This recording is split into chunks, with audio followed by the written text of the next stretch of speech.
Who calls the shots, politicians or bureaucrats? I'm Brian Lilley with TheRebel.Media. I sound almost silly asking it. I feel ridiculous asking it. Who calls the shots, politicians or bureaucrats? Of course, it's the politicians that call the shots, or should, and anyone that knows anything about representative democracy knows that's the way it should work. Whether we're talking about the federal government, provincial government, or city hall, and regardless of who's in power, whether you like the party or hate the party, whether you like the leader or hate the leader, the elected officials are the ones that are supposed to call the shots, have the power. The bureaucrats do their bidding. They can offer advice, but that's about it.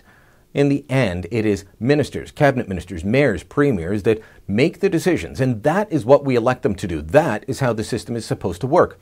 So it's a little disturbing that time and again we're presented with stories, especially coming out of Ottawa in the media party, showing that, well, those conservatives, they just didn't listen to the experts, the bureaucrats. They ignored what the bureaucrats said. And it's always portrayed as if this is somehow not the way it's supposed to be. As if bureaucrats are supposed to be listened to at all times. But they're not. They're supposed to offer advice. The politicians, the ones that we elect, the ones that we can fire as we head into an election, they're the ones that make the final call. So the latest piece comes from Global News and a woman who is supposedly their senior producer from their investigative data desk. Her name is Anna Mailer-Paperney. It says on her bio she's reported from Haiti, Guantanamo Bay, Vancouver, Toronto, New York City, and connections across China and Ontario. She's worked for the Edmonton Journal, the Globe and Mail, graduate of the Queen's Journal. This is a woman who should know how our system of government works. Why then is this latest piece from her so bad? And I'm not picking just on this woman, just on this reporter. This is representative of so much of what comes out of the Ottawa press pack mentality. I don't know if she's in the parliamentary press gallery. I have no idea. But if she's not, she's probably picking it up from the likes of Canadian Press, which runs a story like this every week, it seems. Take a look at the headline for this latest story. This shockingly bad story. On terror rhetoric, public safety minister ignores RCMP and his own advisors. All right. On rhetoric, so on wording. This sounds bad. Let's read the story and see what they're really talking about here. Public Safety Minister Stephen Blaney's office ignored edits that would have toned down a counter-terror statement issued in January, according to a document obtained by Global News. The horrors. Instead, the statement issued January 26 in response to an ISIS audio file calling for attacks on Canada used language Canadian law enforcement has called inflammatory. An email obtained through access to information requests identifies edits to a statement that replaces jihadist with terrorist and declared war on with threatened. So the bureaucrat said use terrorist, not jihadist, use threatened, not declared war on.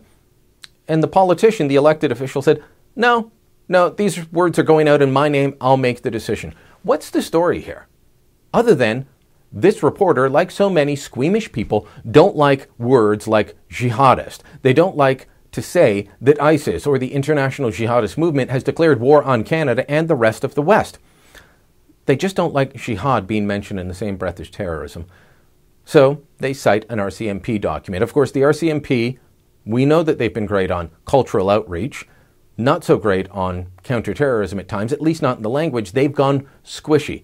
So they cite from an RCMP document which reads, Jihad describes the effort to live in the way that God intends for human beings and to find their inner will and discipline to live according to the basic tenets of Islam.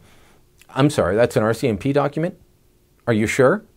Because that sounds like it should come from an imam, not from an RCMP officer. Yeah, I don't see them putting out documents on the basic tenets of transubstantiation or why Catholics believe in the sacrament of confession. They don't do that. So why are they putting out documents on jihad and claiming that those who want to carry out attacks and call for acts of individual jihadism, as the January threat from ISIS did, are wrong? Let me read to you a bit more from the January statement from ISIS. A man named Abu Muhammad al-Adani said, Indeed, you saw what a single Muslim did with Canada and its parliament of shirk, and what our brothers in France, Australia, and Belgium did. May Allah have mercy upon them and reward them with good on behalf of Islam. And there were many others who killed, ran others over, threatened, frightened, and terrorized people to the extent that we saw the Crusader armies deployed on the streets in Australia, Canada, France, Belgium, and other strongholds of the cross. The RCMP may not think this is about jihad. The RCMP may think that this has nothing to do with Islam. Anna Mailer-Paperny may think this has nothing to do with Islam. But the people carrying out the attacks do. I want to give you another point to end off here. The words that they wanted taken out had already been used by the government for some time. In fact, the day after the Charlie Hebdo attacks in Paris, where journalists working, you may not like their form of journalism, you may not like satirical magazines, but writers and cartoonists and editors were killed because of what they had to say about Islam. The day after that, Prime Minister Stephen Harper was asked about the attack. Now listen to what he has to say and think of the words that he uses. Does he use words like jihadist? Does he use words like declared war on? Because this is almost 3 weeks before this supposed scandal the Global wants you to know all about. Here's what Harper said. The international jihadist movement has declared war. They have declared war on anybody who does not think and act exactly as they wish they would think and act.